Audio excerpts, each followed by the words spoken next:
Alright, so I just made up a few songs on the spot. So I thought, I should maybe say something.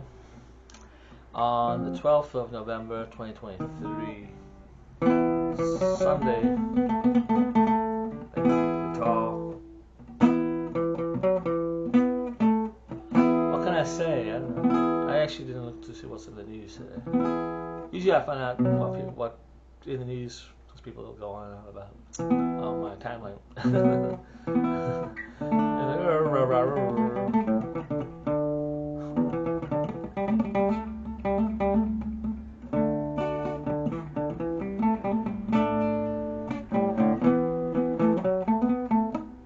Yeah, like I posted a song, well, a few different versions. I kind of footage of me working on a song on my Twitter. A song called Importance. And I was just thinking about that song when I wrote it. It's like, when you write a song or you think of songs to write, you try to be original with it. I mean, everybody writes love songs. Like, if you're an original creative person, you just don't want to keep writing what everybody else writes. You know what I mean? Well, that's why I love Steely Dan and a lot of those bands, and Elvis Costello, especially his early stuff. They were writing about different things. That was a groundbreaking moment for me in songwriting when I started listening to them. And I go, whoa, you can actually write about anything. That's what they kind of taught me. I mean, Elvis Costello would write about the things I never heard anybody else write about. Steely Dan write about bad sneakers and a pina colada, or Rose Darling, my friend. Or Charlie Freak, like a homeless guy. And who else? It's write about all these different people or different things. It's like you don't have to write about things everybody else writes about. You don't have to write a love song all the time. You don't have to, write about anything. And for me, I love that. The more different they're writing about, the better. I love the songs. Those are the songs I always like the best. The ones that are like about something weird and different. Just make it good, make it nice and catchy, put some nice chords on it, sing it nicely, put a nice melody on it, harmonies, nice guitar bits on it, keyboard bits, or percussion and all that, and make a good song. So that's the thing. So a song like Importance, that song I was telling you about, it was just so different for me because I'm writing a song about the importance of importance. It's like writing a song. It was weird when I was writing it. I was like, how do I write this? Because I want to write a song about. Because I always notice how people tend to think things are so important now. Everybody goes on and on about it, and it's like, see, they'll go on about. Like when there's a mass shooting, people go on about handguns, and they go on and on about. And then all of a sudden they don't talk about it anymore. It's not important anymore. It's like it seems so important. Like they had to get this done, and nothing gets resolved. That's the whole point. It doesn't get resolved. They just stop going on about it. They don't. It's not like they're trying to resolve it. It's almost like they have this obsessive compulsiveness to talk about it or pretend that they're gonna try to do something about it. Maybe they're trying at that point. Maybe they intend to, but then they just kind of forget. They kind of get tired with it, and then they just move on to something else. That happens. So that song's about that kind of, but how people just give up. It's so important, but then they just give up. Until it happens again, and oh my God, it's important again. It's like, why don't you just resolve it before? Because no one else was going on about. I go on about things when everybody else does. Is it really about them trying to resolve things, or is just people have this obsessive compulsiveness to go on about things when everybody else goes on about things? It's kind of way of thinking, it goes in your brain. And then people go on about things that are like on the other side of the planet. It's like they don't even care about things outside their door, but they will go on about things that they will never be able to change, or people that they know. They'll go on about things that they don't know, people that they don't know, like they know. They know everything.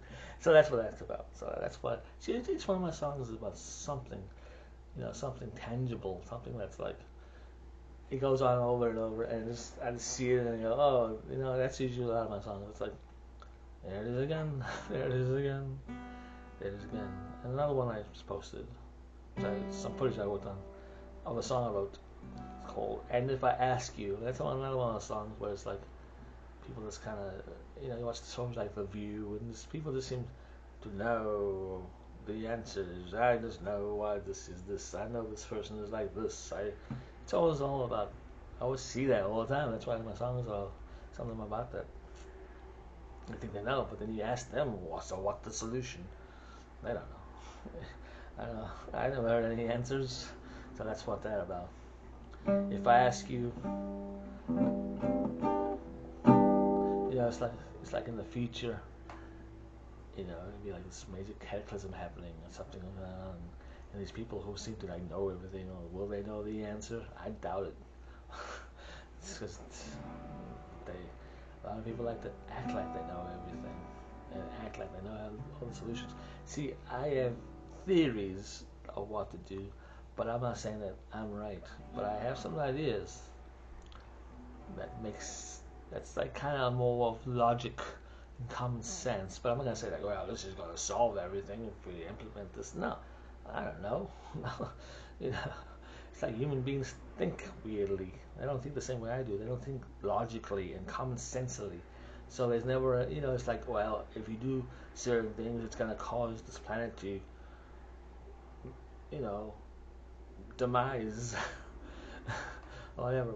Will people change their ways?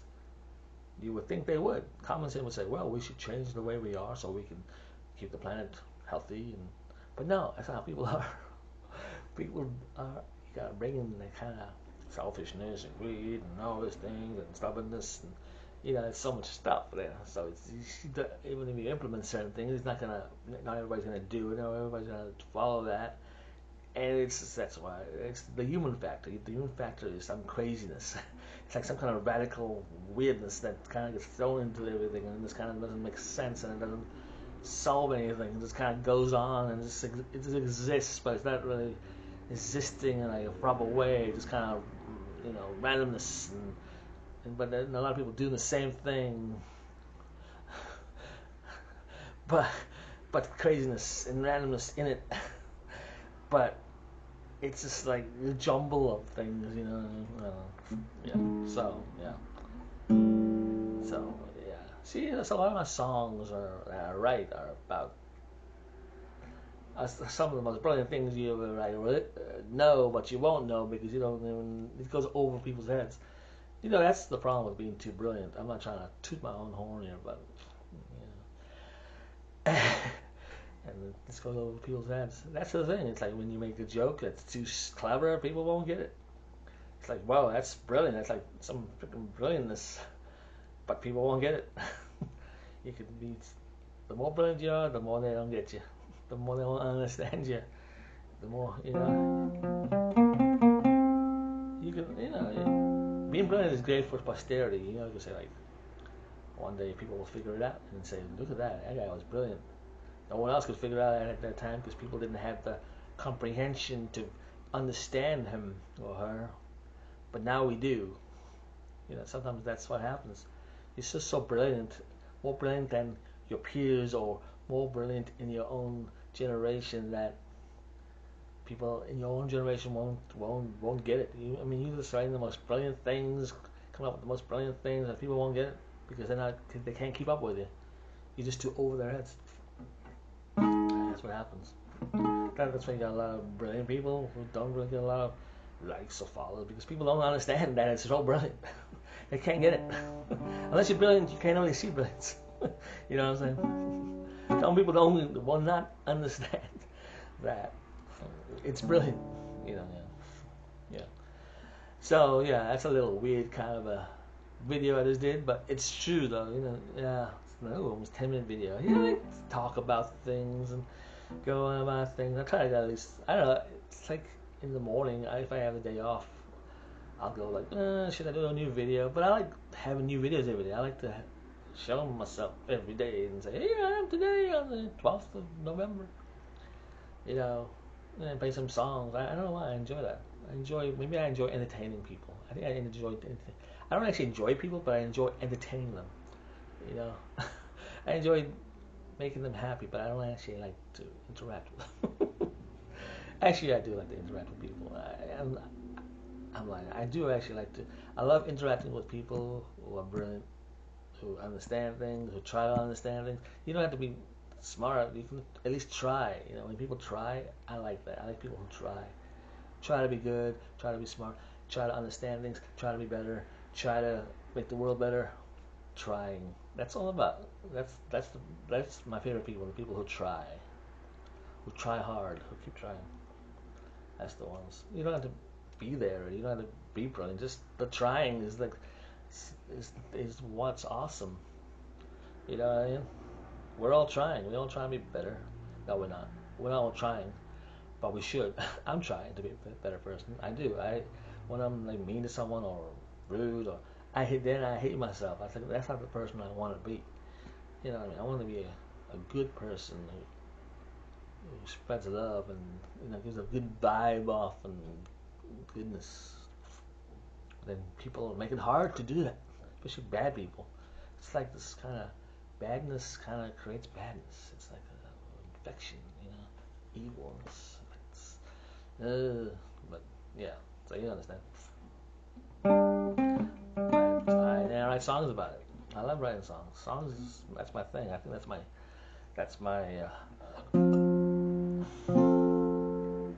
thing. My life's work is my songs. I like talking on these things so you can understand me. I try to understand people, you know what I mean? Someone has a weird vibe, I try to understand them. I want to understand them, but people won't say anything. If you see someone looking at you weird or you hear them say something, you say something. Because, I want to understand why you would say something or what are you saying. I want to understand why you think that way. Why are you feeling like that? I'm not hating you, I just want to understand you. Because it's like if I understand you, then maybe I won't hate you. That's the thing. Because people don't try to understand each other for some reason. Why? It's like that cancel culture thing. It's like they don't try to understand people. They just want to, canceling someone is like killing someone. It's the same kind of difference. It's like if you think you want to cancel them, you cancel their livelihood. Maybe they're supporting their family. You get them fired or whatever. And then they have a family to support. It's like, why would you want to do that? Good people don't do that. You know what I mean? You try to help them. You go, well, maybe you have some issues. Let me help you out. Let me understand you. Maybe we can talk about that kind of thing. That's what a good person does. It tries to understand you. Just say, I'm not gonna cancel you, but I want to understand why you do the crazy things that you do. That's why that cancel culture, woke people are not loved by many except for each other, because there's very angry people who just like certain groups because they're seen as somewhat deficient. They like deficient groups, deficient people, because they're deficient. Why? Instead of liking things that are great, because you go, well, they come from a bad place. They come from this, so I like them over something else. Instead of just liking everybody equally, you say, I like you because you're deficient. I like you because you have everything. I love you both equally. But no, it's like when I hate those people who do well and are smart and brilliant. So I like the deficient people who aren't brilliant and mediocre and make myself feel better about myself. My bleeding heart liberalness will make me feel better about myself while liking them. That's basically, I think, feel what wokeism is. It's that. It's not really a place of love. It's more of a place of just kind of making yourself feel better about yourself or something. This kind of obsessive compulsive disorder for order and what is right. Well, it's right for them. Why is it right for them to shine but not everybody else? Because maybe their ancestors were tormented. Why would it's a weird kind of a thing, man. It's just too much going on there, too much overthinking and all that jazz. So yeah. Ooh, it's a 15-minute video. This is good. Alright, maybe I'll do a couple more videos, but not as long as 15 minutes, because 15 minutes. I don't know. I can be interesting for 15 minutes. Sure. I try to talk when I do these videos, I try to talk to someone like I'm talking to you in person, and we're like hanging out and we're talking, going, we're talking about stuff. We're solving things, discussing things, getting things done, knowing what's what. Being,